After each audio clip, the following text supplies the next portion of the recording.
हम मुन्नी झा आइ एकटा परिछन के गीत सुनाबै छी तऽ सुनू और नीक लागत तऽ कनि सपोर्ट करबै। अहाँके भेटी गेला रामचंद्र बड़ी हे सिया, अहाँके भेटी गेला रामचंद्र बड़ी हे सिया, अवध नगरी सन सासुर यहाँ के, अवध नगरी सन सासुर यहाँ के, जनकी नगरी नई हरि है सिया, जनकी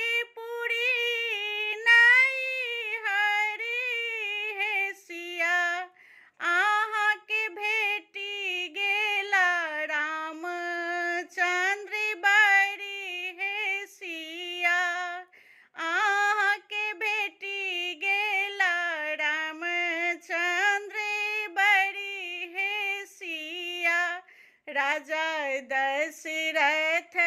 जी सने सासुर जी भेटिला, राजा दशरथ जी सने सासुर जी भेटिला, राजा जनकी सन पिता हे सिया, राजा जनकी सन पिता हे सिया,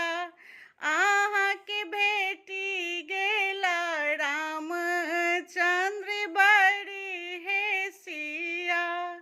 अहाँके भेटी गेला रामचंद्र बड़ी हे सिया, रानी कौशल्या जी सने